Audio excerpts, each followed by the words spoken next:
Welcome to the ST2K show, tribute to the Undertaker. This is Ronmower, along with Get Good, Ravenous Spectre, and the Gaming Pegasus. Is that right? Yeah, the Gaming Pegasus187 on YouTube. Nick, I do Slamcast with Brandon Ligon and Michael Burhan when he's around, and Miguel Leon on those guys. So Yeah, that's right. I was in one of y'all's podcasts like one time, and that was when the Dusty Finish podcast. Yeah. So oh, that's right. Yeah, that was a long time ago. That was June 2015. That was like my first and only appearance there. Yeah, that was a long. So Yeah. see, the thing with those titles is I'll come up with something just kind of random. Usually, I'll be going to and from work or something, and then this would be a good one. Yeah. So. And so, all right, and so we're going to be pretty much paying tribute to the Undertaker. We all saw WrestleMania on Sunday night. Yep. And I knew something was funny when my coworker told me on Friday or Saturday, "Hey, did you hear they moved the Roman Reigns Undertaker match last?" I'm like, "What?" Yeah, something's going to happen. It's got to be his last match. And there was rumors and speculation for a while, and we pretty much knew Roman Reigns was going to be put over. And and then the Undertaker lost for the second time at WrestleMania. And I mean, the loss in itself wasn't devastating because the streak is over.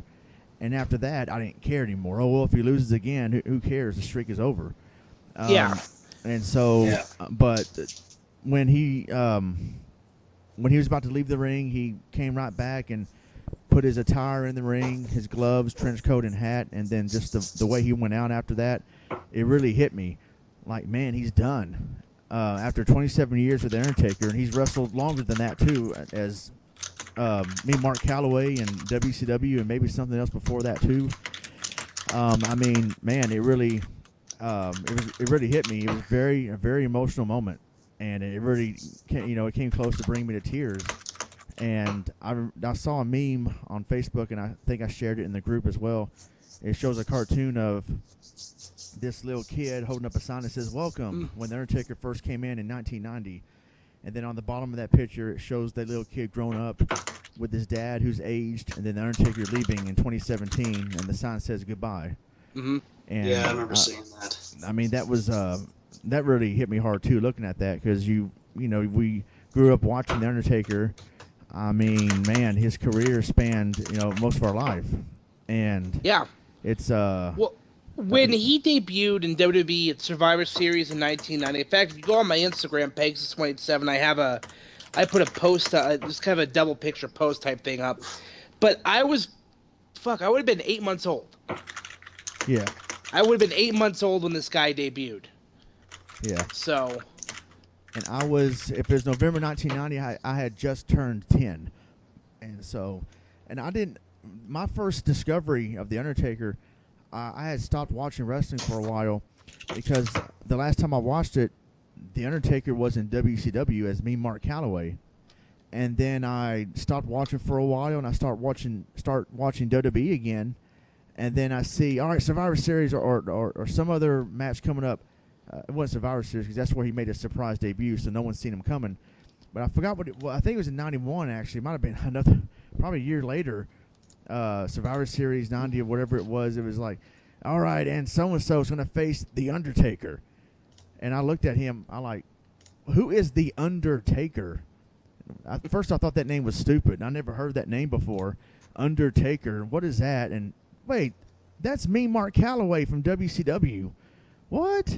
And I missed a lot in that year. And so that's when I first discovered him, and then I watched him, and he quickly became one of my favorites. And man, he's been around so long, but now it's time for him to. Honestly, I wish he would have gone out 20-0, but the Undertaker wants to go out the humble, noble way, going out on his back and passing the torch, and that's respectable.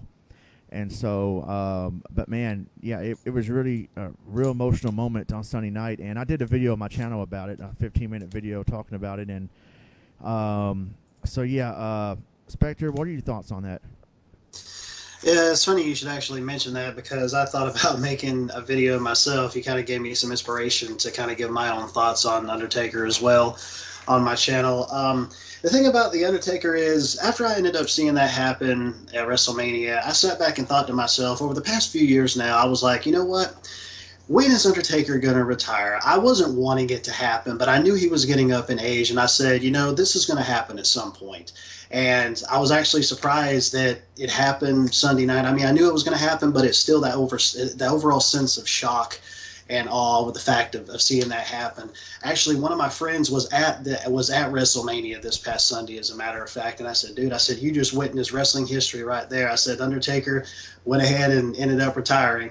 You know, and I was like, man, I kind of wish I could have been there for that to see that happen. But and when I was sitting back and kind of contemplating on it a bit, I realized that I ended up having the DVD set of the Undertaker's history, his whole reign, like up until a certain point. They released this DVD set like I don't know how many years ago, but it was like when he first came into the WWF at the time, up until I don't know, it was sometime I think in the early or mid 2000s, something like that. And I was like, you know what, I kind of want to pull that out again. I want to look at some of those matches again and relive those again, because I love the way his character was, and especially the gradual evolution of the Undertaker throughout time, throughout the 90s up into the Attitude Era, all the way up into the early 2000s, you know, the ruthless aggression era, so on and so forth. And I loved how he was just this really dark and brooding kind of guy, you know, the way his character was. And then when he got into the Attitude Era, he was like this evil, dark, like satanic guy or something like that. But his outfits are really badass, and like his jackets and everything were really awesome. The one he wore actually at WrestleMania Sunday night I thought was really sweet.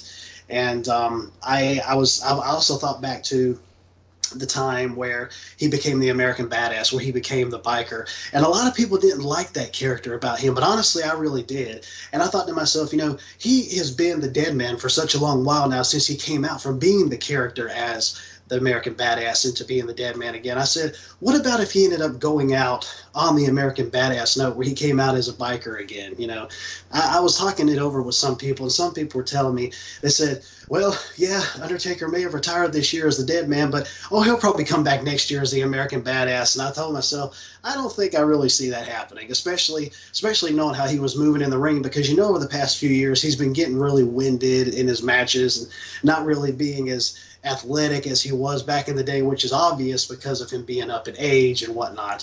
But I told myself, you know what? I knew this is going to happen, so I really hope to see him in the Hall of Fame next year. I truly do. Oh, yeah, no doubt. He's going in sometime or another, and I think Kane should be one to induct him. Yeah, I agree. I mean, if Paul Bearer was still alive, obviously him, but it's got to be Kane. It's got to be Kane. That's gotta be Kane. That's gotta be Kane. He's ripping the cage door off. That's gotta be Kane. And when he left on Sunday night and he stopped at that ramp, the part of the ramp, I knew he was going to descend with his fist in the air. I was like, oh, that's a cool way to go out. And then they told the bells 4 and 3 times, and then that's when the show ended. Yeah, it was a very, very emotional. Just the way they made it look. The music's still playing, and him leaving the way he did. It was a good, respectable way for him to go out. And I said this in my video. I'm looking forward to the WWE 24 episode where they show backstage stuff of WrestleMania 33, because you know they're gonna be showing the Undertaker and him shaking hands with everybody giving him a hug and paying respects to him, and all that stuff. And but I agree with you on the American Badass gimmick. I like that gimmick too, and I can understand why people don't.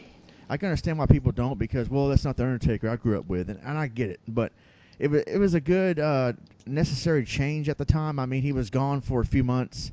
Storyline wise, it was because he walked down on McMahon because he wouldn't do a match that McMahon wanted him to do, or something like that 6-pack challenge at Unforgiven 99. And so I think he was replaced by the British Bulldog or somebody. And the Undertaker storyline kayfabe quit the company. In real life, I think he had to have surgery, or he was injured or something like that. And then I think like 8 months later, he came back at the Judgment Day 2000 pay-per-view. Yeah. On his motorcycle as the American Badass. I'm like, whoa, what is this? But it was cool, and man, I dug it. I thought it was cool, and I thought it was cool when he went back to his roots in WrestleMania 20 against Kane. And so yeah, I mean, I've always dug, no pun intended, the Undertaker. I mean, he was very awesome, and I remember, and I said this in my video. I talked to a friend of mine who I don't understand the logic behind it, but he says, "Oh, I don't like the Undertaker because he doesn't sell."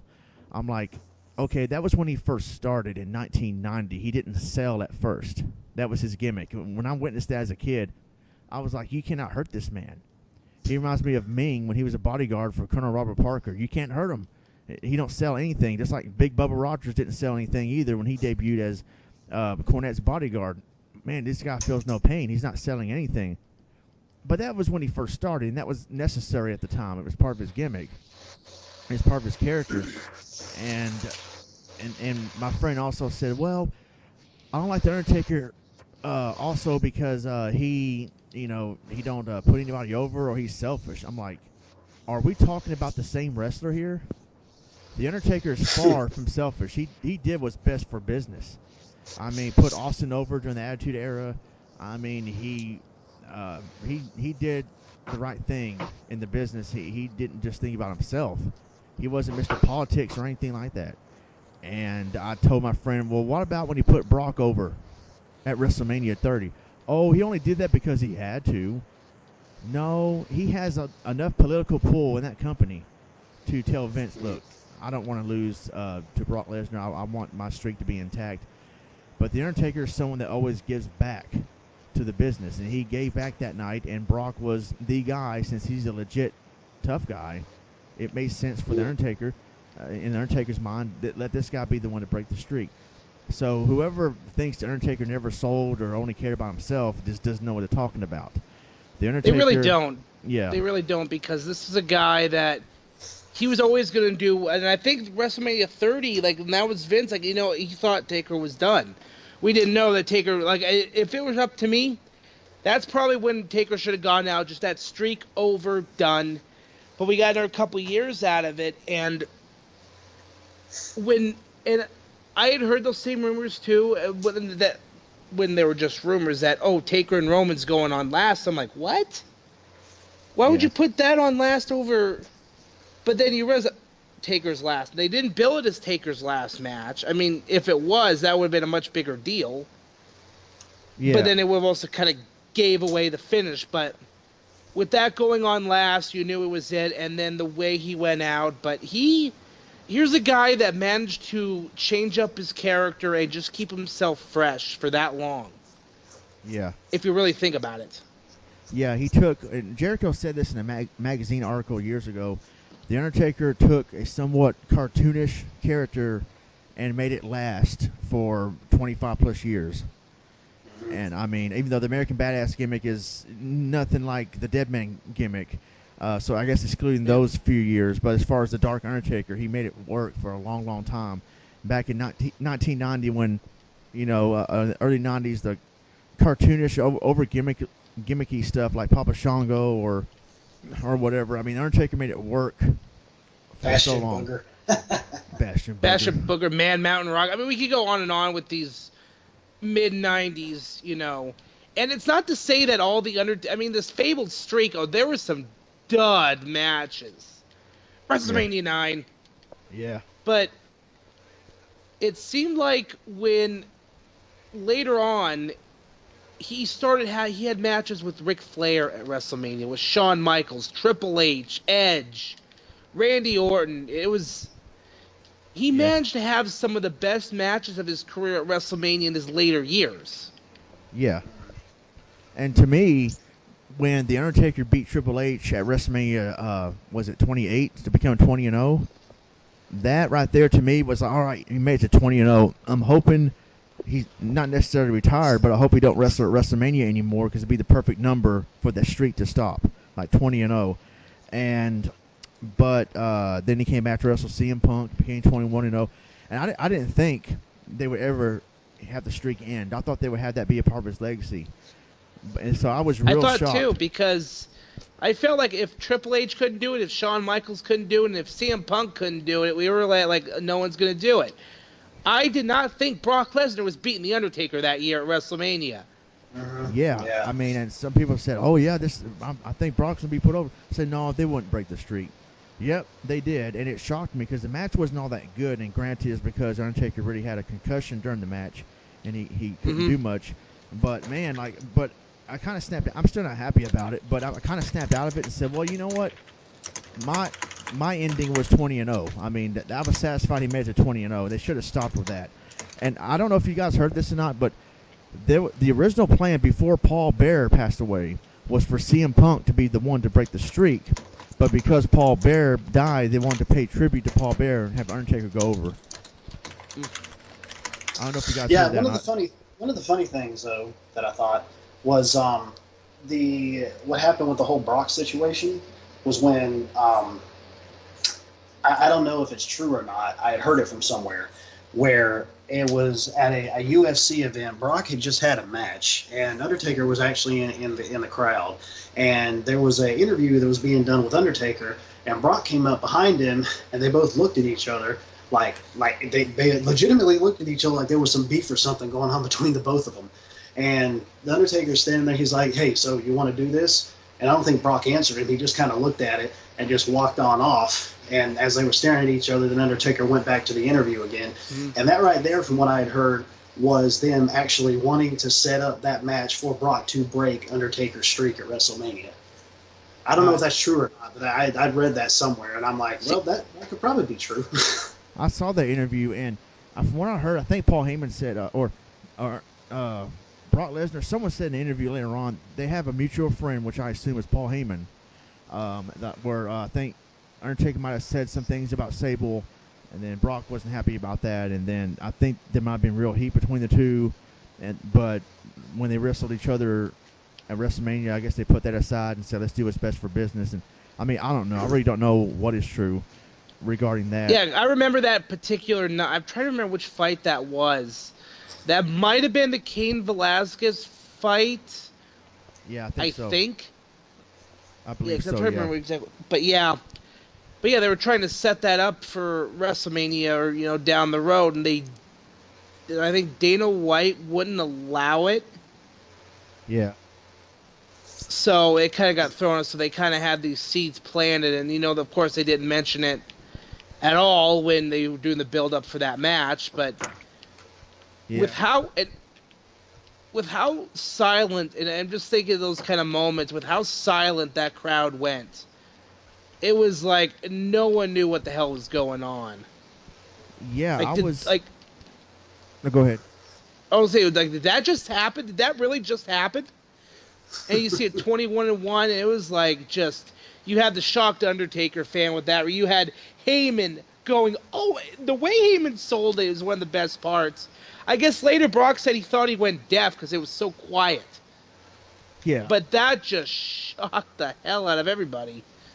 Mike Johnson, a PW Insider, compared that moment to when, I think, was it Ivan Koloff that beat Bruno Sammartino?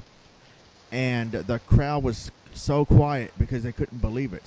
Like, I think it's the first time Bruno had been pinned or the first time he lost in a long time. And the crowd was silent. I think Bruno thought that he lost his hearing. Because he was like, what the heck happened? Or, well, where's the crowd noise? They were so shocked. And the same thing with the Superdome in New Orleans. I sat there. I expected him to kick out. I was like, of course he's going to kick out. And nope, he didn't. And I just sat there like shaking my head like, no. What? My friend was celebrating because he's a big Brock fan.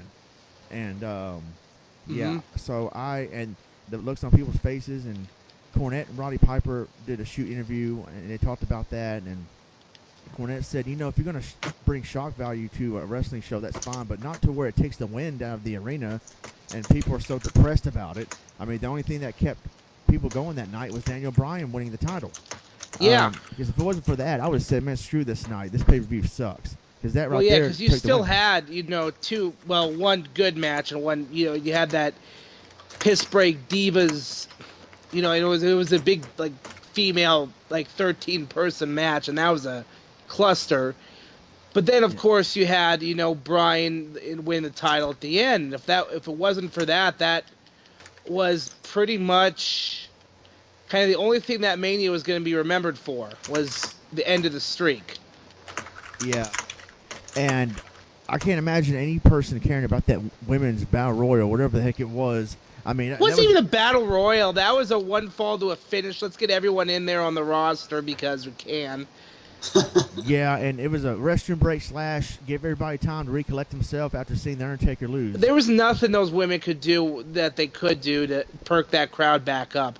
It wasn't until Daniel Bryan came out that the crowd got interested in that show again. So yeah, because I mean, and that was kind of a dumb move to do because I mean that Daniel Bryan moment, it could have worked out. It could have been bad to where the crowd wouldn't have been into it.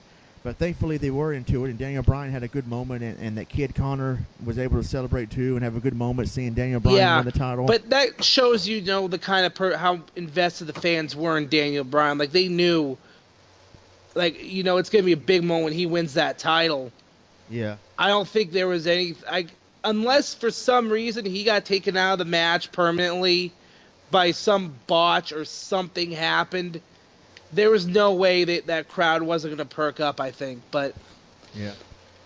And I think that women's match was put in there to help everybody collect themselves and, get their head straight before sending out Daniel Bryan.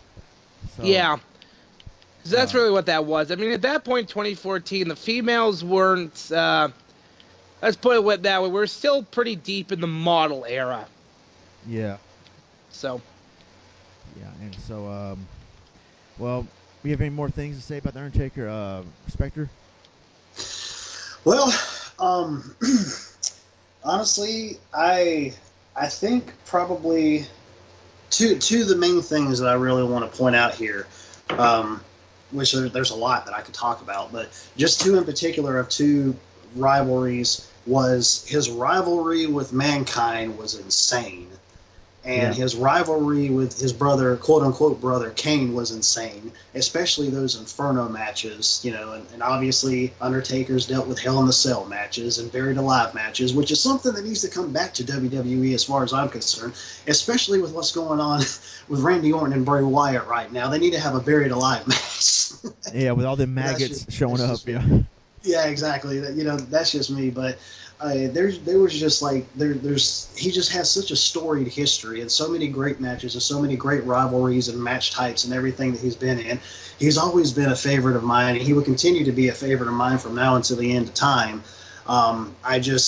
I really do hope that when he does get inducted into the Hall of Fame, just like you said, I hope that it's Kane that does it, because I could really think of nobody else to be able to do it. I mean, it would be great if Paul Bearer was, still alive, rest in peace, Paul, which I know that isn't his real name, but I'm just taking his character name. It would be great if he was still alive and he could do it, but overall, I think Kane is the main one to be able to do it. So it'll be great to see that happen. And I would think, honestly, with the way that the reaction was with him going out like he is and retiring, I truly think that WWE will really listen to the fans. I hope to God they do. Really listen to the fans this time around and really put him into the Hall of Fame next year. And that'll definitely be one reason to watch the Hall of Fame ceremony next year if they choose to do that. Yeah, and plus if he does go in next year, it'll be the same city where the streak is broken. That's right. And so, I mean, and no matter what year he goes in, he's got to be the headliner. He will be. There's no way you're not doing a Hall of Fame class with the Undertaker and him not be the headliner. Right. Yeah, just like Kurt Angle was this year. Yeah. Yeah. I think they need to cut down the number of inductees they do every year, but that's another argument for another day. Yeah. Yeah.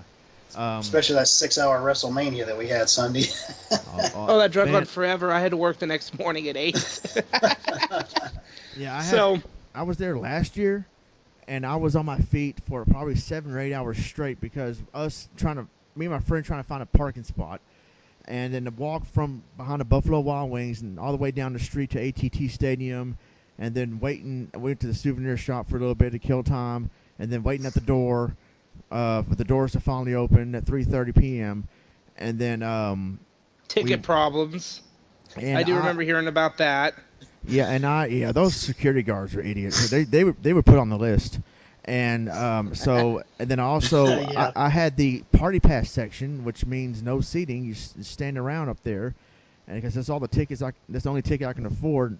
And my friend, he was able to get the better seats elsewhere, and I said, well, I'll see you after the show. And man, we found each other by chance because there's 100,000 people there, or so they say. I'm guessing it's really 94,000. But you know, It was like 93 something. I think was the official, like the actual number. But of course, in the numbers part of the show. Yeah, they count the vendors and the janitors and security guards too.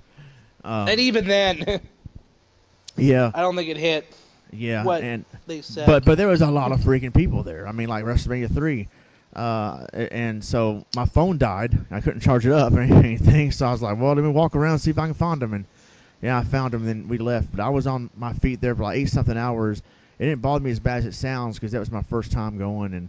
But that was a long WrestleMania. Plus the 2-hour pre-show and all that stuff. So I was just soaking it in. Like, soak it in, man. Is what I do. Yeah, man. I mean, you were there like because that was the match he had with Shane in the Hell in a Cell, and that was not a good match. The only thing I was remembered for is Shane doing something fucking crazy. Yep, that was it. Yeah, and the match wasn't good, but at least I got to see that moment live, and that part was cool. I mean, cool moments, not the greatest WrestleMania. So someone when we were leaving the arena, someone was yelling at everybody, "Man, I can't believe that worst WrestleMania ever, right? Am I right? Am I right?" And I was Did you ever watch WrestleMania 11, buddy? Yeah, or 9. Someone else told him no. I would say 9. In my opinion, I would. 9 had some decent matches, to be honest, but it's kind of drugged down because of Hogan, and Hogan doing what Hogan does. Yeah, I mean at the time, I was always a Hogan guy. I mean, old school '80s Hogan, not Hogan of today or even Hollywood Hogan. I'm like, old school WWF or early 1990s WCW Hogan. I was always a Hogan fan. At the time, I did not see WrestleMania live at the time, so I didn't have any reaction to it at that moment. But, I mean, at the time, if I would have witnessed that live, I would have been marking out, all right, Hogan did it again, yeah. But looking back, I mean, he didn't need to win the belt again. That should have been Bret Hart's night. And, in my opinion, the top 3 worst WrestleManias, in my opinion, starting with number 3, I would say 27, then 11, then 9. 27 was not, and I mean, while that one did have Undertaker and Triple H, and that was a great match. Yeah. It also had Michael Cole versus Jerry Lawler. Yeah, that was a disappointment. I mean, I didn't expect anything great, but I expected like something better to happen, or Jerry Lawler to go over. Not the phony DQ. Oh, the anonymous Raw GM gives it to Cole because of DQ. That should have been a 5-minute beatdown. Cole loses in the end. Jerry Lawler gets the revenge in the end, and that's it. That feud didn't need to get drug out for another 2 months. WrestleMania 11, really, what happened on that show? Lawrence Taylor. Yeah. At the time, I mean, I was like, oh, whatever. Lawrence Taylor, I mean, Bam Bam Bigelow, all right, whatever. And there's nothing on that show that I saw redeeming really at all. Not even Shawn Michaels and Diesel. I was happy that Didn't Diesel that one end in a count out though? I don't even remember. I just remember it was Diesel. like some screwy finish that one ended in, but well, Sid accidentally injured Earl Hebner or something when he pulled him out of the ring to stop the count, and then the next night Shawn Michaels got in his face and Sid powerbombed him 3 times, and that was the beginning of Shawn Michaels and Diesel reuniting. But I mean, WrestleMania 27, I was going to say the opening match was Del Rio versus Edge, and I was like, first of all, why is the world title match in the beginning? I understand why they did it in October, No Mercy. What was it? John Cena, AJ Styles, and who else was it? They had opening. The first match of the show was the opening. Ambrose. Ambrose, and I can understand that because of the whole presidential debate going on, and they didn't want to. I mean, most people want to watch that. I can understand why they did that, but for the pay-per-view that night, Del Rio and Edge, the first title match, and the opening match was that title match. I'm like, really? And plus, I wanted Del Rio, and I thought he would go over, and he didn't. So that disappointed me. And that was before they found out. I mean, you talk about a retirement that definitely left people choked up was Edge. Like, no one saw that coming. And then the thing with The Undertaker retiring, you look back at all he did in his career. I mean, he had all those, great. There was like one time he made Tommy Dreamer drink his tobacco spit. That was the big evil days. He made JR kiss Vince's ass. Yeah. Man, And now I'm drawing up. I mean, he had all the classic feuds with Mankind. And, the matches he had with Shawn Michaels were amazing, and that was another where I actually like the 26 match better than the 25 match, just because that was Shawn's last match. Yeah. And I commend Shawn Michaels for staying retired. I mean, I would like to see him wrestle AJ Styles. There was rumors of that really happening at Royal Rumble. But I guarantee WWE wanted it. Yeah, but I respect Shawn Michaels. Well, the WWE, the Royal Rumble rumors, I'll tell you that started from the Solo Monster. When he shot it, he did it as like an idea just shot it out as an idea on his podcast, what they could do. Yeah. And people just ran with it, and like it was a big story. There was the rumor, but I think they did want Shawn and AJ for WrestleMania, and Shawn turned him down. It's like, no, I'm staying retired here. I'm good. Yeah. He doesn't need to come back. I mean. It's like Undertaker, this was him saying, I'm done, without even saying a word. And that's how good this guy is and if you saw the pictures after, they were taking down the ring, they left the stuff in there. Yeah. Yeah, I mean, no one, well, it's kind of a strong statement. No one deserves as much respect, at least right now, as The Undertaker does in this business. I mean, there's Ric Flair, Hulk Hogan, Sting. You might say, "Oh no, well they deserve." It's very debatable, but the Undertaker, he's a locker room leader. He was, look at the Tales of Wrestlers Court. Like he was the judge. Yeah. He was the guy that locker room is going to have a major hole that's never going to be able to be filled. Right, and WrestleMania would not be the same. I mean, since WrestleMania 7, he missed a few, like WrestleMania 16 and then 10. And other than that, yes. 10, that was in the middle of the storyline where, remember, he got the casket match, he lost to Yokozuna. Yeah. So you had that, and then 16, that's when he was hurt. I think he was going to come back before then, but it was like complications with the injury or something. Yeah. And so those only two he missed, I think. But other than those two, he was there from WrestleMania 7 to 33. I mean, that's a long, long time. And so, yeah, I mean, he's definitely going to be missed. And I still wish the streak had been broken, but it is what it is. But let me say one thing real quick about Roman Reigns. I said this on the Monday Night Raw thread. And for The Undertaker to pass the torch to Roman Reigns the way he did, I'm rooting for Roman Reigns because for The Undertaker to do that, Roman Reigns had better be the guy and had better make the most of his career and have a Hall of Fame career for The Undertaker to do that for him. So I want Roman Reigns to be succeed. I'm not really a hater. I think he's okay. I'm not one of the Roman Reigns, that boos him to death. It's blind hate. It's a lot. It's the same thing, with people. People hate Cena because it's cool, because they do the whole John Cena sucks chant to his music because it's a cool thing to do. I mean, it's not going to be as endearing as Kurt Angle's "You Suck" chant, but the Roman Reigns hate, a lot of it is blind hate because he had amazing matches with AJ Styles. Yeah. And of course, granted, that is AJ, but Roman did pull his weight and they had some great matches. Roman had a really good match with Triple H at WrestleMania last year, so Roman is good. It's just people, they see how he's the guy's being shoved down everybody's throats. Every time he cocks his fist, Vince loses his mind. Yeah. He blows his load. Yes, exactly. Look at that gif. The cocking of the fist, and then Vince is losing like, ah! But Roman is a good. If they just wouldn't give him these the scripted promos, I mean, look, he's always going to be remembered as the guy that retired The Undertaker, and that's not going to be taken too kindly by fans for a long time. Yeah, and suffering succotash. Oh, stupid promos. Tater tots. Ridiculous, yeah. And that's why I didn't like. I love the Dr. Thugonomics, but after that, I didn't care about John Cena. I respect him, and I said this in my video. I don't like John Cena, but I respect the man. I just didn't like the fact that he was forced down our throats for 12 years. But I respect the guy for being a hard worker and being the kind of having the kind of work ethic he has in the ring. And that's all good. But I think what the fans, like you said, blind hate. I think what they really hate is the fact that Cena was forced on us for years, and Roman Reigns is forced. And To get over, you got to get over organically, because if not, then fans Yep. are not going to buy into that. They tried and tried and tried Roman Reigns, and it's not going to work. He has to do something to get over organically. So if I was Roman Reigns and Vince McMahon right now, I would make Roman Reigns a tweener.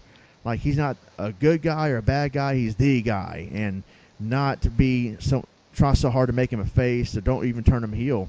Let him be the guy. I thought last night on Raw, when he just came out there and was just, there was so much poison just poured all over him, man. He was standing there in the ring. As soon as he said, "This is my yard now," and that was that, I was like, yeah, I think that this should be a time for him to just turn heel, because there's just so much hate going on for him. Oh, they were chanting "Fuck you, Roman." Oh yeah, they were, and they were like, "Please go, please go, please go." I was like, yeah, they're pouring it on him, man. Oh yeah, well, it's also the Raw After Mania crowd, so you know they're going to be rowdy as hell. Yeah. Knocking beach balls around, chanting "Fuck that owl." Yeah. How about the owl thing? That's what I popped. That's what I popped for most. That's my biggest pop of the night to me. That made me go, "Oh my God!" Was the Hardys coming out at WrestleMania? That was awesome. Yeah, that was it. Oh, that was the best moment of WrestleMania. That was it, man. So here's what was going on with that when I saw the WWE car outside the broken tailgate. I was actually coming home from work. I had just started this new job. I was done with the orientation, and I see this photo, and it was outside the whole broken tailgate thing and this WWE vehicle. I'm like, what? It's like, oh shit, they're gonna show up. But okay, when is it? Or are they gonna show up on the Raw After Mania? Or are they just backstage? Well, lo and behold, we're getting ready to start the tag title match. A New Day come. I was like, oh, it's gonna be a fourth team. Oh well, it's probably gonna be then. Nope, Hardy's and Matt's still kind of doing the mannerisms and everything, but yeah. At first I was thinking, all right, New Day, but then it hit me like, wait a minute, I think and it's just like quiet, and then you just hear the little bit of delete chants, and then they come out, and it's just you have had to surgically remove the smile from my face. Yeah, what really sucks. Oh, go ahead. Well, I was gonna say, it's just another reason now we get to point and laugh at Impact and Anthem, because Drew Galloway showed up at NXT the night a couple nights before, and now here are the Hardys. I mean, we can't do but he's still doing the mannerisms. I guess he's kind of in and out with the accent. Yeah, I think he just needs to go full bore accent just to piss off Kevin Dunn. Yeah, because I saw that. I was actually reading about that, how basically the rights to the whole Broken Hardy thing is with TNA, and I guess WWE doesn't want to get in some type of legal battle with TNA about it. So I think Matt and Rebby actually own it. They actually have the trademarks. Oh, okay. Well, no. Impact Wrestling does, because they put TM next to the title of the video. So. Mike Epsenhart, a PW Insider, they have a joke about that. He calls himself TM Punk, because they're joking about a trademark and everything. Like, they go, "Welcome to the PW Insider Elite trademark Elite trademark PW Insider." It's a running joke in their audio shows, and so Mike nice. Epsenhart calls himself TM Punk. So I chanted that to him on Twitter, and he responded saying, "Ronmower trademark, pay up, buddy." I saw that. Yeah. And all right, so that about wraps it up for this tribute to the Undertaker. And seriously, thank you, Undertaker. I mean, without you, my my view on wrestling would definitely not be the same. It'd be totally different. And so with that said, we're out of here for the Gaming Pegasus and Ravenous Spectre. I'm Ronmower. God bless and take care. Peace. See ya.